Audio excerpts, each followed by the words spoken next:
আচ্ছা, প্রথমত ভারতীয় ক্রিকেট টিমকে অভিনন্দন টি-20 বিশ্বকাপ জেতার জন্য। খেলাটা আমি অন অ্যান্ড অফ দেখছিলাম, বোর লাগছিল। প্রথম 6 ওভারে 92 রান করলো ভারত, তারপরেই বোঝা যাচ্ছিল যে এটা নিউজিল্যান্ডের ডে নয় এবং নিউজিল্যান্ড প্রচণ্ড মানে স্ট্র্যাটেজি কিছুই ছিল না। তো এখানে একটা অন্য প্রশ্নের জন্য আমি ভিডিওটা করছি, এটা হচ্ছে এই যে আমি জানি না, আমি ক্রিকেটের ফ্যান। আমি আবার বলছি, খেলাধুলার ক্ষেত্রে খেলাধুলার মেন ব্যাপারটাই হচ্ছে একটা স্পিরিট। খেলাধুলায় একটা দেশ জিতবে, একটা দেশ হারবে, এটা ঠিক আছে, কিন্তু খেলাধুলা মানে কিন্তু হচ্ছে you really have to be spirited, যে আপনি একটা ভালো লড়াই দেখবেন। আমরা একটা ভালো লড়াই দেখতে চাই। লড়াইয়ে যদি সমতা না থাকে, এই রকমভাবে যদি ভারত 100 রানে জিতে যায়, একটা টি-20তে 100 রানে জেতা মানে মানে ক্র্যাশিং, সেটা আবার ফাইনাল, তাহলে কিন্তু ক্রিকেটেই লোকে উৎসাহ চলে যাবে। বাই দ্য ওয়ে, এটা আমি বলছি না, এখন আমি বলবে যে আমি তো সব জানতে আমি পাকাম পাচ্ছি না, এটা আমার কথা নয় অ্যাকচুয়ালি।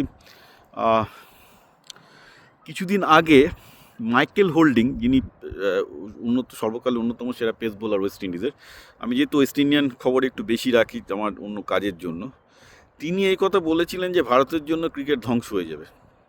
ভারতের জন্য ক্রিকেট ধ্বংস হয়ে যাবে। তার কারণটা উনি বলছেন যে ভারত যে পরিমাণ ক্রিকেটে ইনভেস্ট করেছে, যে পরিমাণ অ্যাকচুয়ালি আস্তে আস্তে একাধিপত্য তৈরি করছে ক্রিকেটের ওপর, এরপর তো কেউ খেলা দেখতেই চাইবে না, বলবে যে টুর্নামেন্টই হোক না কেন ভারত জিতে যাবে। সেখানে কোনো কম্পিটিশন না থাকলে তো মানে কোনো লোকে কি সেকেন্ড পজিশন হওয়ার জন্য কেউ খেলতে আসে নাকি? তো তার মানে কি ভারত কম খারাপ খেলবে? তা নয়। ব্যাপারটা দাঁড়াচ্ছে এখানে যে আলটিমেটলি যেটা দাঁড়িয়ে গেছে এখন একটা জায়গায়, ভারত ক্রিকেটে এত বেশি ইনভেস্ট করেছে, আইপিএল আসার কারণে ভারতে এত ভালো ভালো প্লেয়ার উঠে আসছে। আইপিএলের প্রত্যেকটা ফ্র্যাঞ্চাইজি তাদের নিজস্ব নার্সারি থেকে খুব ভালো ভালো ক্রিকেটার তুলে আনছে টি-20। ফলে ডেফিনেটলি ভারতের টি-20 থেকে হারাতে পারবে না। কিন্তু ভারত টেস্ট এবং ওয়ানডেতে ভারত তো হারছে, টেস্টে তো এখনও চ্যাম্পিয়ন হতে পারলো না। তো ন্যাচারালি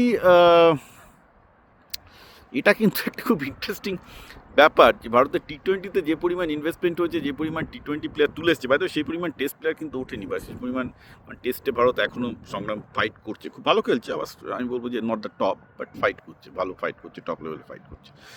তো এটা কিন্তু একটা ভেবে দেখার ব্যাপার আছে যে টি-20তে কী করলে, কারণ এইভাবে চলতে থাকলে যেটা মনে হচ্ছে যে ভারত টি-20তে এত বড় আধিপত্য বিস্তার করে বসবে যে হয়তো টি-20 খেলাটাই মানে টি-20 আইপিএল লোকে দেখবে কিন্তু ইন্টারন্যাশনাল ম্যাচ লোকে দেখতে চাইবে না।